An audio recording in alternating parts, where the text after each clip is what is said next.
Jacqueline, welcome to Girl Take the Lead. We are so darn excited to have you with us, and I can't wait to talk to you about voice and leadership and strategic presence. Oh, it's going to be a juicy one. So thank you for being here. Thank you so much for having me. It's great to be here. Yeah. So why don't we start with you just introducing yourself to the listeners so that they know a little bit about your background? Sure. I'm a coach and consultant who works at the intersection of leadership, communications, change. And what that means is that I support leaders in delivering transformative change so that has a deep impact on their teams and their organizations and the world. Mm, that sounds great. And I think a lot of your background too has been about helping people present better and have a stronger presence. Is that right? Yes, because when I say the intersection of communications, leadership, and change, you can't be a good leader if you're not a good communicator.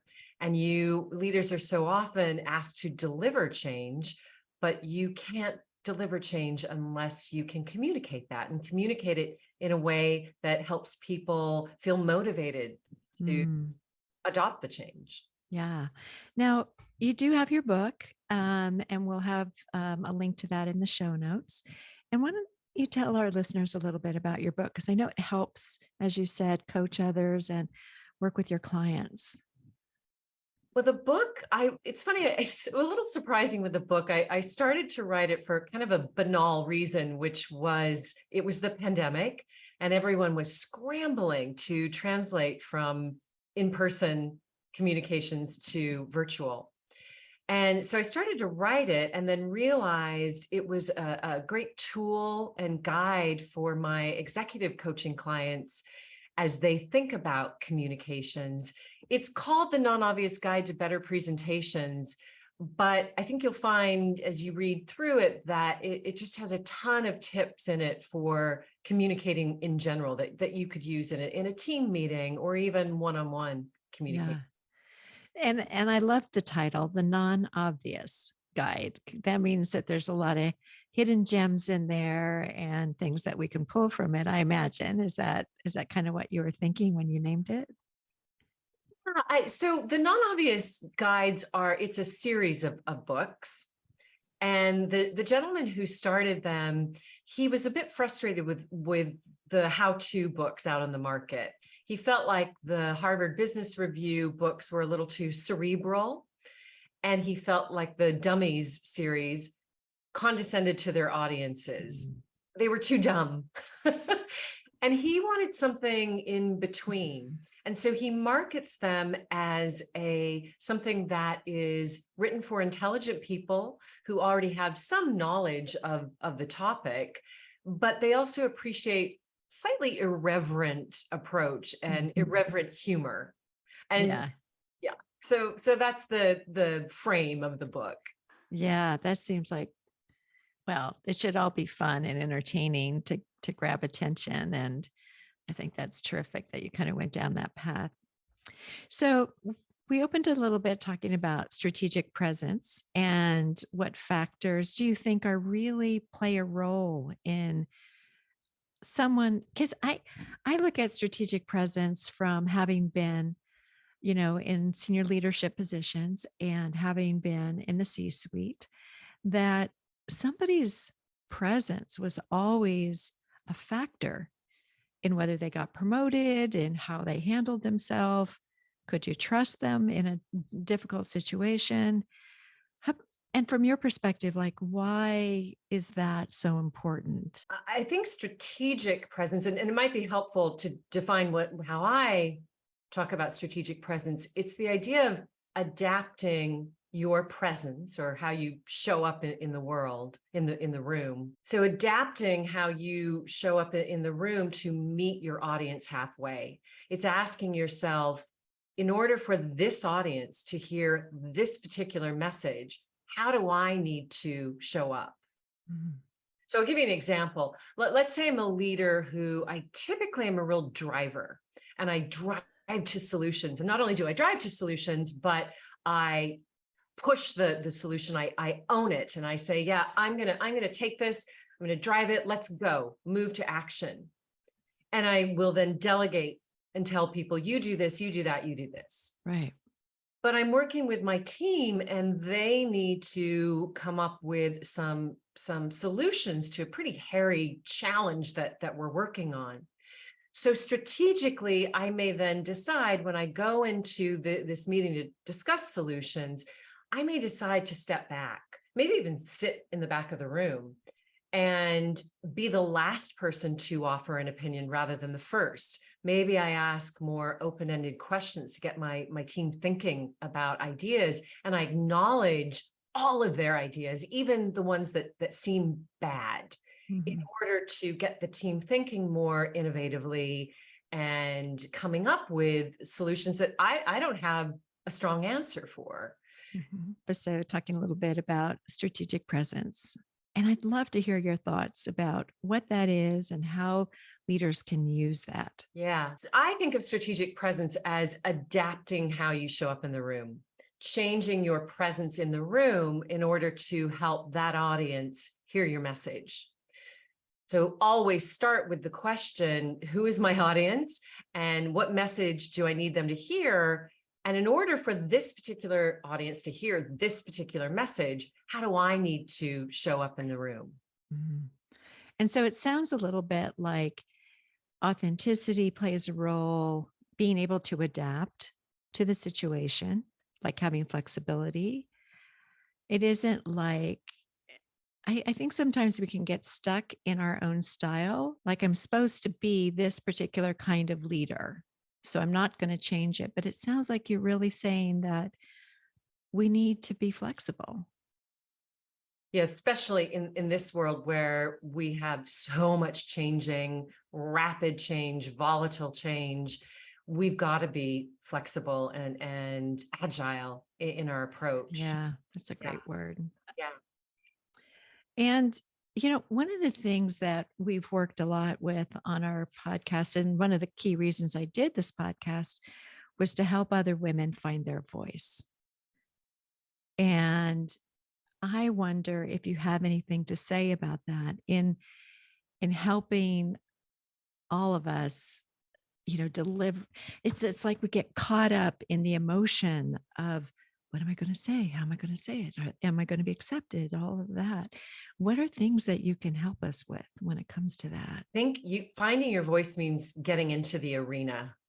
And Mm, getting into the arena is not comfortable because you're in it. You're in the arena. mm, And the way that you can successfully engage in the arena is to give yourself opportunities to slowly put your toe in first, then put maybe half of your foot, then your full foot in there. mhm. I also think it's important to prepare for being in the arena before you get in there. Right.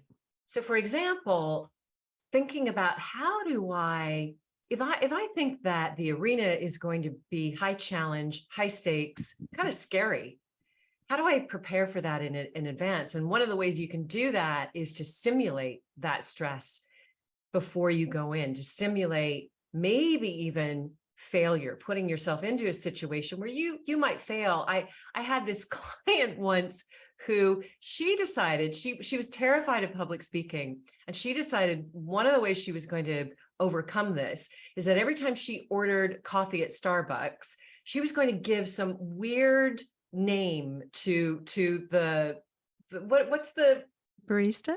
the barista, thank you, to the barista. And Uh-huh. literally worked her way through the Bible with names that I can't even pronounce. And at first it was really scary to her to do this. She was an off the charts introvert, really scary. But then she started having fun doing it. And that's just a low risk way of putting your big toe in the water Yeah. and Yeah. not stimulating, maybe stimulating stress, but also simulating stress. Yeah. Well, I can see how anticipating an important meeting or something that you've been invited to and trying to think of what are aspects that are important to you about that meeting and what's important to the leadership in that meeting and helping the goals keep moving ahead, like being able to provide insights that maybe nobody else can see in the moment, Mm. right? And being able to talk about them. Um, I also think it's a good idea to go last in the room because it allows you to have heard everyone else's concerns. That's a good idea. Well, I'm a bit of a research nerd, and there's research on that. That if you're nervous, go first or go as close to the beginning as possible, because otherwise you'll sit there and feel. Yeah, yeah. That said, what you've landed on is this idea of listening and curiosity, Mhm.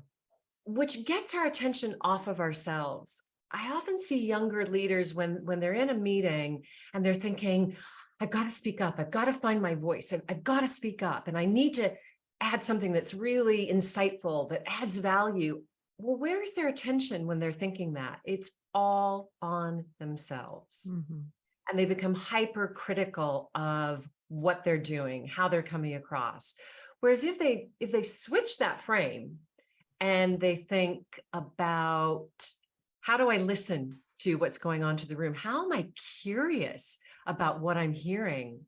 And then, to your point, what's a question that I can ask? So you think about starting small. Questions are a small way of contributing our voices to meetings that are a little lower risk. And in fact, what I tell my younger clients is, think about asking a question about the mundane or the obvious. Can you say a little bit about where you got those numbers? Then, once you get the answer, you can drill down into the answer, and that's possibly going to start getting you out of thinking about yourself, but also thinking about asking more astute questions.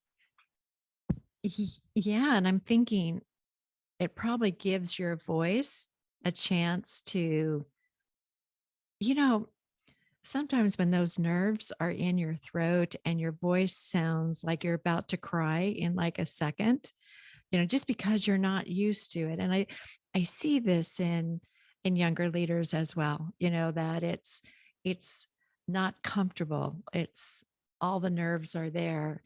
But I think by beginning with a little something and then, like a question or, where did, you know, how can we support that? What would be good for the team to deliver if this is the issue we're addressing? That might be a good way just to get the air, the breath back into your body, right? Yes, getting your attention off of yourself, Mhm. onto other people, onto the content, onto the room around you. And also, one of my favorite tools to use is called affect labeling, or also known as name it to tame it. And that's where all you do is name how you're feeling. I'm feeling nervous. I'm feeling frightened.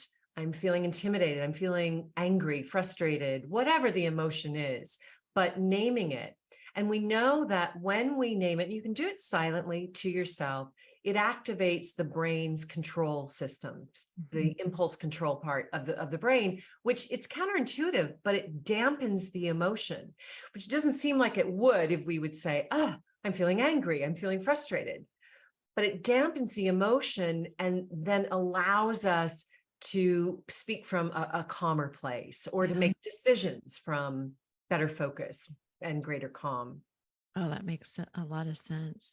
So, one topic that we've addressed quite a bit, because I know that a lot of my listeners have to deal with this. One is like bullies in the room, and then also like almost having a surprise attack. Like somebody says something that they know will put you on the defense. It, and I know we have that we are in charge of our own emotions, and our decision to react defensively or listen however we listen is something. But there are people in meetings who kind of play this role of, I've got the power, you don't, and how we deal with that. I've called it a surprise attack, when somebody will say something that is, either politically incorrect or totally off base. And what we do in those moments to find our voice and to stand our ground. And, I don't know, Jacqueline, if there's an answer we can give our listeners, but I know that a lot of them have that issue. How to deal with these difficult situations. Yeah, it's tough. You're in the arena, and it's Mhm. tough. And people can throw surprise punches. Life can throw surprise punches. And again, I think we prepare for being in the arena before we ever go in there. Mhm. So if you look at a tool like Name It to Tame It, that can really help you in those surprise punch moments, to because it helps you calm down and it helps you think more rationally Mhm.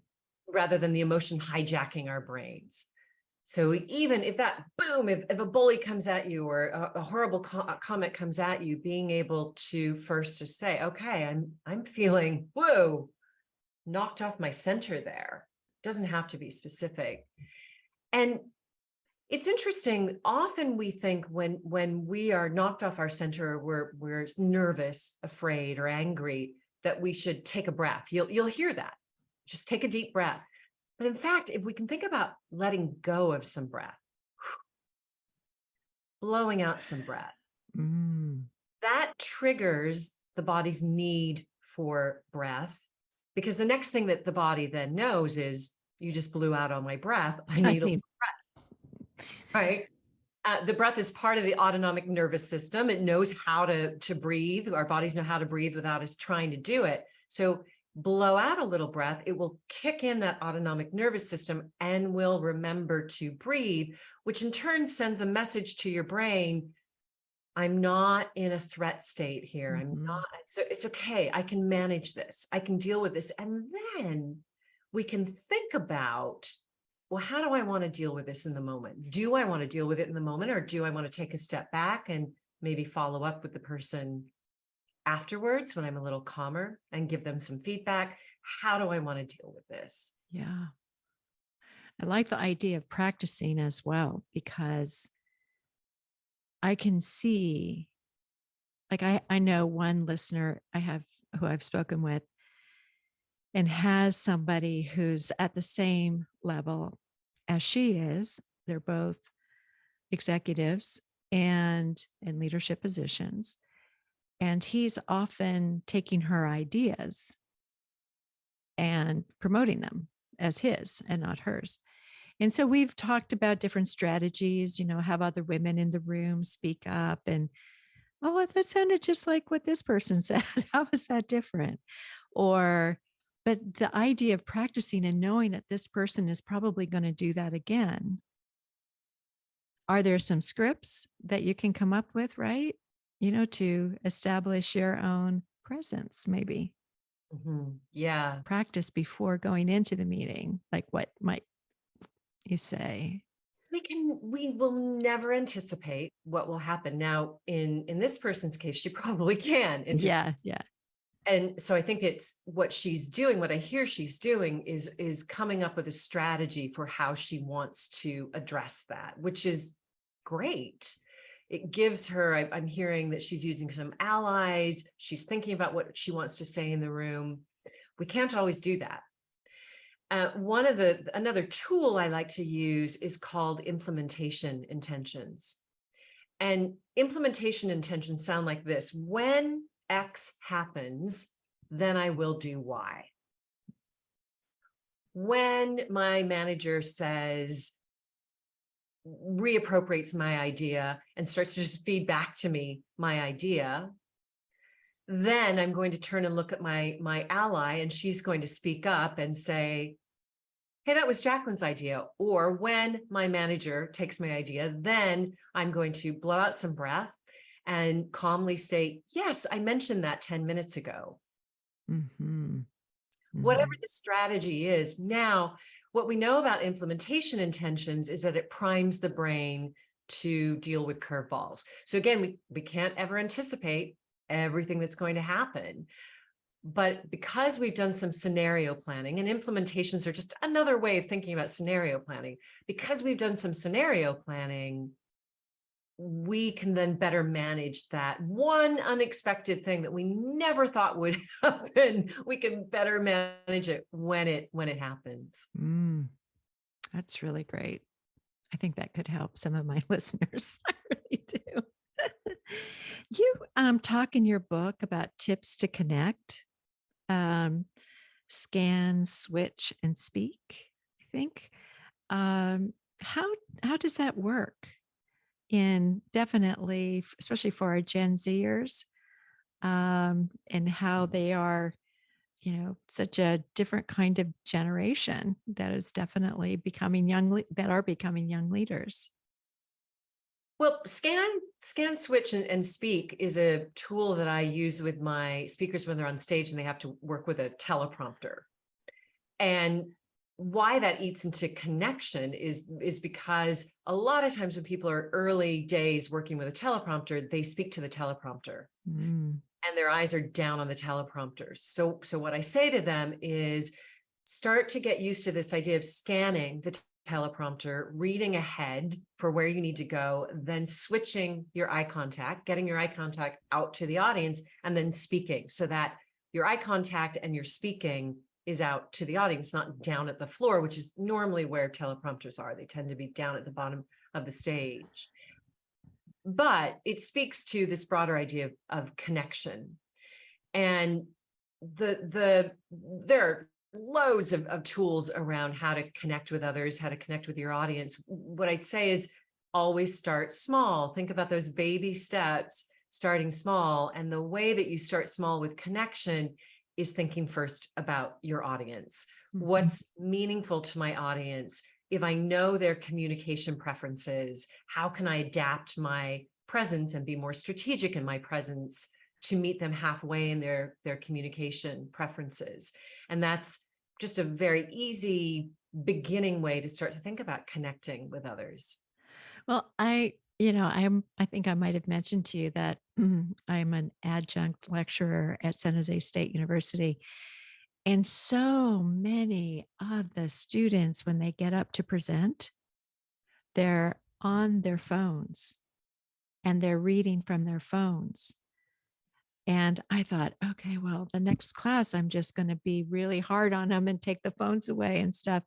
But I think you're giving me some thoughts, that maybe, I coach them a little bit about connecting, even if they're using their phone for their presentation instead of reading, making sure that they scan and then they are able to really connect because that their audience are other students and they're all going to be on their phones too or their tablets, because that's just like it. You see younger folks sitting on park benches having conversations with each other like this. Yes, yes. And so I'm curious too, though, about intent, because communication is all about intent, clarity of intent. And how are they trying to make their audience feel as they're speaking? What is their intention? Hmm. Yeah. Well, I think it's they.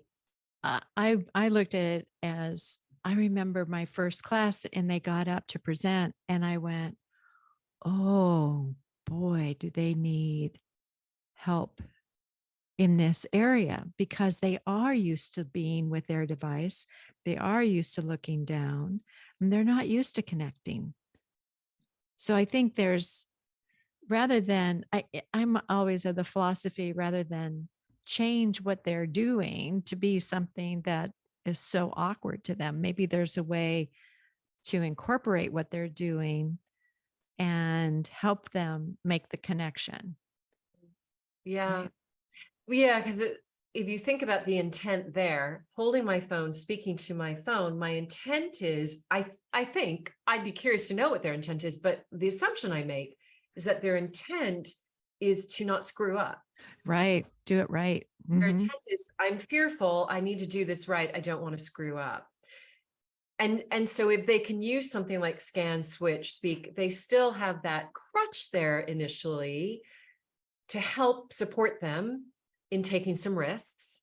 But then they start to use a tool to learn to get the eye contact up and then think about, how am I trying to make my audience feel?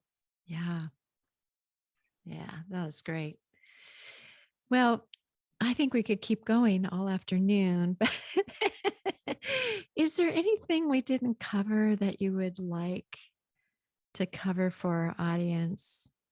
Because I think they're so committed to learning about how to be, have that presence of leadership and